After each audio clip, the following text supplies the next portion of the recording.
turn on the mic, come to order. I want to thank our witnesses for being here. I apologize for running late. We'll get started as quick as we can here. I'll do my opening statement. And I understand Mr. Kucinich is on his way. Good. And I just saw Darrell. I think Chairman Issa is on his way as well.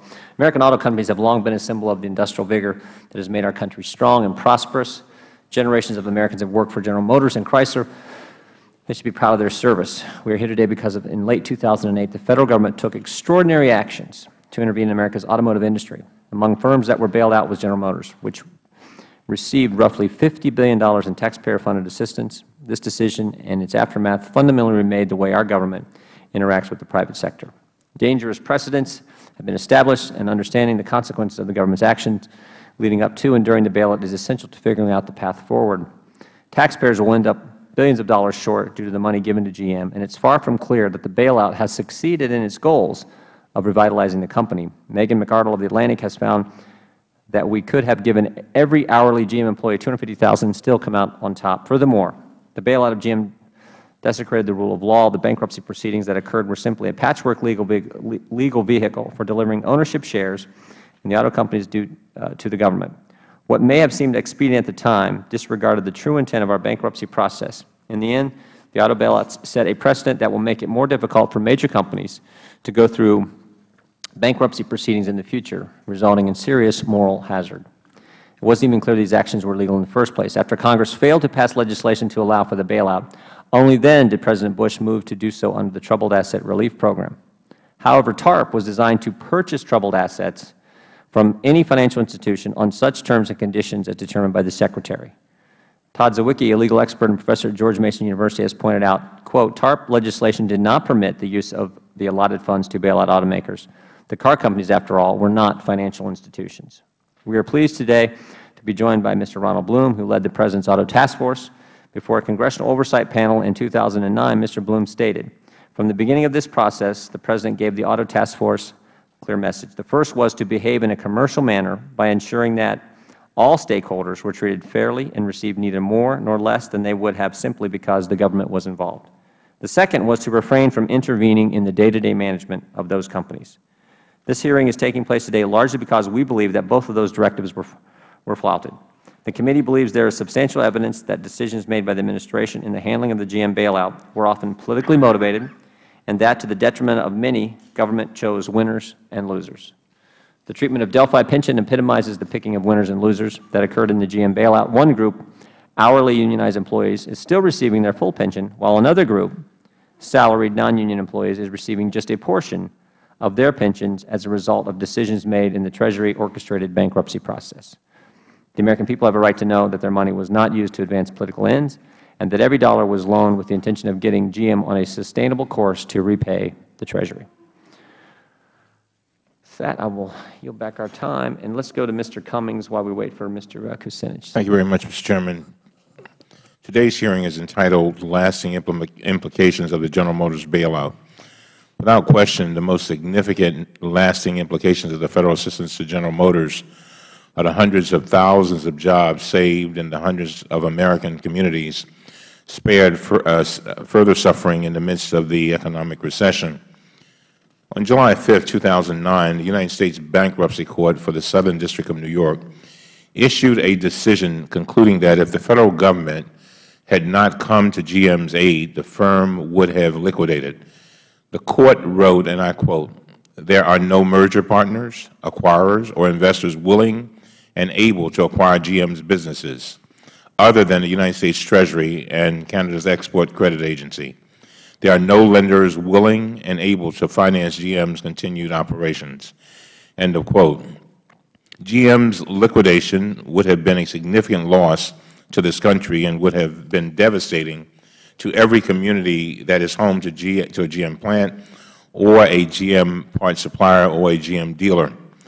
Faced with this crisis, the Bush administration extended $4 billion to GM in December 2008, an additional $5.4 billion in January 2009. When the Obama administration took over, they required as a condition of additional aid that both GM and Chrysler implement viable plans to reduce their costs and effectively compete in a changed auto industry. After extensive restructuring, the new GM quickly exited bankruptcy in July 2009. The results of our nation's investments are now becoming clear. The first quarter of 2011 was GM's fifth consecutive profitable quarter. According to Robert Scott, an economist with the Economic Policy Institute, and I quote, "Federal, state, and local governments save between $10 and $78 for every dollar invested in the auto industry restructuring plan," end of quote. The value of our investment in the auto industry becomes even clearer when we consider the cost of inaction. According to the Center for Automotive Research, even a 50% reduction in the operations of the big three automakers could have reduced personal income by more than $275 billion over 3 years, resulting in a loss of more than $100 billion in state and federal tax revenues. The federal government's investments saved hundreds of thousands of jobs and gave these automakers a new lease on life. The committee will hear today from one of the principal architects of our investment in the auto industry, Mr. Ron Bloom, and I welcome his testimony. I also welcome the testimony of our other witnesses, former Congressman Vince Snowbarger with the Pension Benefit Guaranty Corporation, Daniel Eikenson with the Cato Institute, Mishika Dalmia with the Reason Foundation, and Dr. Thomas Kochen with MIT. We will also hear from Bruce Gump, the Vice Chairman of the Delphi Salaried Retirees Association. Delphi is a parts manufacturing company spun off from GM in 1999. By 2005, it had filed for bankruptcy, and in 2009, the PGBC took over the company's pension plans. GM agreed to top up the pensions of the employees of Delphi main unions, meaning they will receive the pensions they were promised. But such top-ups were not provided to Delphi's salaried employees or certain other union employees. Given the statutory limits on the benefits that the PBGC can pay, many of Delphi's salaried retirees are receiving benefits that are far lower than promised by Delphi. The consequences of these shortfalls to salaried retirees are truly heartbreaking, particularly as these employees have also lost their health coverage. This matter is, however, the subject of ongoing litigation that makes the PBGC as a defendant, that names the PBGC as a defendant. Mr. Bloom is also being sued, not just in his official capacity, but as an individual citizen whose personal assets are on the line. Obviously, this will prevent him from answering questions on this matter, a situation I hope everyone will respect. Again, Mr. Chairman, I want to thank you for this hearing, and with that, I yield back. I thank the gentleman. I ask unanimous consent that the gentleman from Ohio, Congressman Bill Johnson, be allowed to participate in today's hearing. Without objection, so ordered. And now recognize the other gentleman from Ohio, Mr. Turner, for an opening statement. Thank you, Mr. Chairman, and I also want to thank our ranking member and other fellow Ohioan, Member Kucinich, for holding this hearing and for the importance, really, of the issues that we're addressing today. I was very disappointed to hear that the administration has prohibited Mr. Bloom from speaking to us on the important issues of Delphi's pensions. I was hoping to hear Mr. Bloom explain the administration's plan for finally restoring the hard-earned retirement benefits of Delphi salaried workers from across the country. 2 weeks ago, the White House unveiled a report entitled Resurgence of the American Automotive Industry, and President Obama paid a visit to Toledo, Ohio. What neither report noted nor did the President mention was the administration's plan to restore benefits to the Delphi retirees. I believe it's because there isn't one. The administration picked winners and losers where the pensions of many salaried Delphi workers were lost. This was done without any explanation, without any justification, or without any basis. And today, it is still being done without any answers. Now, I beg to differ. Litigation does not prohibit Mr. Bloom from answering. What prohibits Mr. Bloom from answering is that perhaps the answers or the truth might be damaging in litigation. and that being it would be damaging because these Delphi retirees are entitled to these benefits. These benefits were wrongly taken from them, and they deserve an answer. We live in a government where the government is responsive to the people. Things can't happen in secret. The administration picked winners and losers, and not only do the taxpayers need to know, because taxpayers' money was involved, but certainly these Delphi retirees deserve an answer. But more importantly, they deserve the restoration of these benefits. Almost 15,000 salaried retired workers, some of which were denied up to 70% of their pensions, all of them 100% of their life insurance and 100% of their health insurance.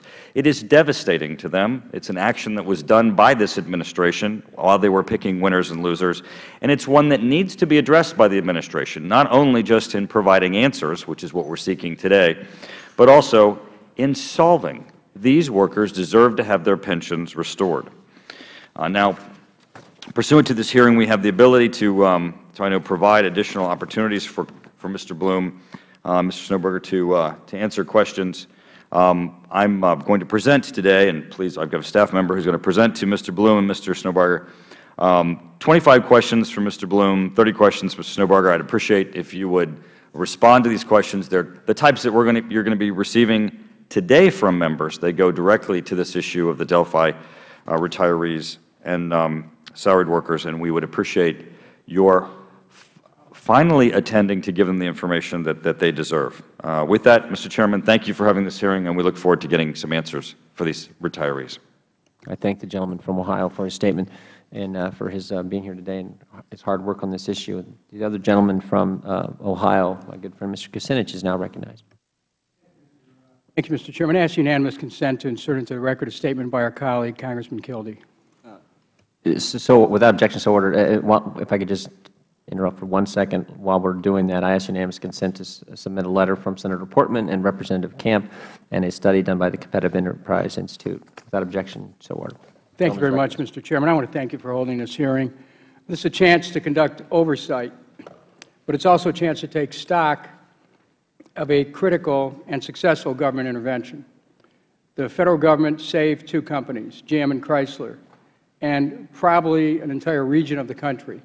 I come from that region. There's a GM factory located east of Cleveland called Lordstown. In March 2009, the community of Lordstown, Ohio was profiled by CBS News in this way. They said, quote, "Holding on for dear life," where 70% of the town's tax base came from the GM plant, according to the mayor. Just last month, a CBS News story profiled this community in a completely different light. Talked about it being jolted back to life by 4,000 pounds of steel. The Lordstown GM plant was essentially dead for a short period of time, without a single car being manufactured. But it's now alive and employing around 4,500 people. Those workers are using parts made down the road in my district. Roughly 20% of the parts from the GM Parma Metal Center in my district go to Lordstown for the manufacturing of the Chevy Cruze. The interconnectedness of the region doesn't stop there.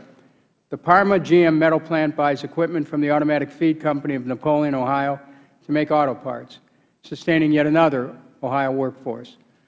The web of connections goes on in communities responsible for the parts, materials, equipment, goods, and services that the auto industry, the workers, and their families depend upon. Whether or not this web survived or was torn apart was at stake in late 2008 and throughout 2009. Thankfully, the Bush administration decided rightly to make the first loans, and the current administration built on what the Bush administration did with more financial support for the restructuring of the industry and its successful emergence from bankruptcy. The most important point I hope we remember throughout this hearing is a calamity which was averted for these communities through our investment in the auto industry. Without that investment, as many as 3.3 million U.S. jobs may have been lost, amounting to between 0.5% and 3% yearly reduction in gross domestic product from 2009 through 2011. Second, I hope we remembered it was absolutely necessary for us to act expeditiously. If GM, for instance, were to have languished in a prolonged bankruptcy, so too would communities like Lordstown and many others languish and ruin as the jobs, revenue, and tax base for essential community services evaporate. In the light of the success achieved by our support for GM, This hearing will also examine a difficult situation faced by workers and retirees of GM part suppliers Delphi. Being mindful of the ongoing litigation on this issue, in fairness to the other witnesses testifying at the hearing, I welcome the opportunity to hear testimony from Bruce Gump of the Delphi Salary Retirees Association on a truly difficult situation that has been experienced by the individuals that organization represents. Mr. Chairman, on this point, before I yield, other committees, such as Education and Labor, as long ago as December 2009, have heard testimony on the fact that certain retirees of Delphi, such as salaried retirees, as well as retirees represented by a number of unions, lost their benefits through Delphi's bankruptcy because they had no agreements to have their benefits topped up to the level they've worked for and deserved. It's a very painful situation, and I know it's an issue that concerns you as well, Mr. Chairman. And while I appreciate Mr. Gump coming here, I think what we need to do is to determine a course of action that would solve the problem. So I would ask you if we could work together on legislation that would correct the situation and consider whether or not that legislation would enable the topping up of benefits of all the Delphi retirees and the union retirees who saw their benefits disappear in Delphi's bankruptcy. I don't, you know, we're going to need to have some kind of action, and just in the time that I have remaining, I'd ask the gentleman if we could work together to do something here. I always look forward to working with the gentleman from Cleveland and working with you and other members from the Ohio delegation and surrounding states and Congress on what is the best approach moving forward. So I appreciate the gentleman's statement. I'd like to work with you and other members of the committee on this, and as Ohioans, I think we have a chance to reaffirm our support, not just for automotive, but America's manufacturing base has been at risk. And while I joined with you in fighting the bailouts to Wall Street, which just produces paper, we're talking about people who produce cars, people who make steel, aerospace products, shippers, manufacturing. American manufacturing is something we ought to be investing in. And I want to thank the Chair for holding this hearing so we can get into these issues. Thank you. I thank the gentleman for his statement. I would just point out, before recognizing Mr. Kelly for an opening statement, that highlighting the Lordstown facility, which we are all genuinely, glad that it's still operating and jobs are there and it's helped that community, underscores what took place there. There were winners and losers selected. We have just down the road in Mansfield, Ohio, a GM facility that was closed. And what we're trying to get at was, were these decisions made by General Motors, or were they, in fact, made by the Auto Task Force and people in the government, not only picking winners and losers and who they're going to provide money to, but also getting into the day-to-day operations of the company and deciding which facilities would stay open and which ones would not. That's an important question, and one that I think we need answered as well. Thank you, Mr. Chairman. I now yield to the gentleman from Pennsylvania, Mr. Kelly. Thank you, Mr. Chairman. Thanks for having this hearing. As someone who was very close to the situation, being a Chevrolet Cadillac dealer and going through that process, the thing that does bother me is we will really never know if General Motors could have survived on its own. Because the General Motors that I know, the General Motors that my dad started with as a parts picker in the 30s and went through a war and came back home and was able to rise through the organization and buy his own dealership. And I'm talking about not a huge dealership, but a one-car showroom in a little town called Verona, and build into something we were very proud of through hard work, Not that somebody picked that he was going to be a winner or said, no, you don't have an opportunity. That never happened to him, but it did happen to me. Is after the government takeover of General Motors in a business that we worked very hard to build for 56 years, I got a phone call, and in 5 minutes, 56 years of work and saving and putting everything on the line was pretty much taken away. I got a phone call, said, listen, you know what, where are you? And I said, I'm sitting at my desk, and said, well, I'm in Detroit, I'm with a lawyer, and I'm recording this, and we need you to sign that document we sent you yesterday. I said, you talk about the 39 pages? Absolutely. I said, I'm not signing it. I said, why not? I said, because I refuse to give up my franchise. I said, well, that's really not up to you. We've made a decision. And I said, well, you know what, I got to tell you, it is up to me. It is up to the people the 100 and some people that work with me every day. And to have somebody make a phone call and tell me that you're no longer going to be a dealer because of a decision that was made, not by car people, but by government, not by people who have any skin in the game, not by people who put their whole life on the line, but by people who made a decision based on some type of a metric that I absolutely have no idea where it came from. And then when you say, hey, I'm going to fight you, I'm going to go to arbitration, for somebody to laugh at you and say, are you kidding me? You, Mike Kelly, Butler, Pennsylvania, with your limited resources and one lawyer against the United States government, you don't have a snowball's chance in hell of making it. I said, you know what, I'll take those odds. I'll take those odds. So we got through it, went to arbitration, got the dealership back. By the way, my friends that didn't go to arbitration are no longer in business. Not because they couldn't make it in the open market, because government decided they would go out of business. That is not America. And we will never know if General Motors could have made it on its own. They followed a Judas goat. They said, yeah, come with us. We'll lend you the money. We'll help you. And these gentlemen could fly into Washington and are berated because their plan doesn't make sense by the same people that are $14.3 trillion in the red, telling these guys they don't know how to run a business. So my question is, where does it lie? What really could have happened? Because in my opinion, the government's the one that picked and chose who was going to win and who was going to lose. And so from my standpoint, Mr. Chairman, I do appreciate the opportunity to be here today from somebody who's been able to get through some very difficult times, and we're now in our 60th year, not because of things that we've done separately, but things that we've done collectively as an organization, and through the grace of God, we've been able to get through it.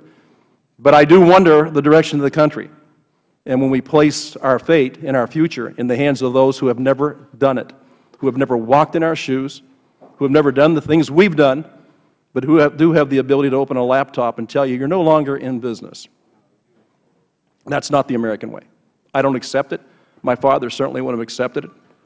And I think it's time to shed some light on this. So I thank you for doing what you're doing, because we are here truly to make sure that the job creators, the small business people, have an opportunity to compete, and that it's not taken out of their hands by somebody who's never, ever had any skin in the game. So I thank you, sir. Thank the gentleman for his opening statement. And well, now I think what we're going to have to do is swear in our witnesses. And I apologize, guys. It's one of those days. We'll swear you in. It's a custom of the committee to do that. And then we're going to have to take a brief recess, hopefully brief, to go vote. And then we'll be back for questioning. We'll try to be as accommodating with your time. We understand you're busy as well. But unfortunately, we do have 3 votes on the floor. So if you'll just rise and raise your right hand. Do you solemnly swear or affirm that the testimony you're about to give will be the truth, the whole truth, nothing but the truth? Let the record show that the witness has answered in the affirmative. We have with us today, first, Mr. Ron Bloom, former senior advisor to the Secretary of the Treasury, the U.S. Department of Treasury, now working as senior manufacturing advisor to the President, I believe, and then also Mr. Vince Snowbarger as the Deputy Director of the Pension Benefits Guaranty Corporation, and a former member of Congress from New York State? Kansas. Why did I have New York? I had that in my mind it was in Kansas. Long way from New York, Kansas, right? Still a great state. We appreciate you both being here. We're going to stand in recess for probably 30, 35, 40 minutes, and then we'll be back.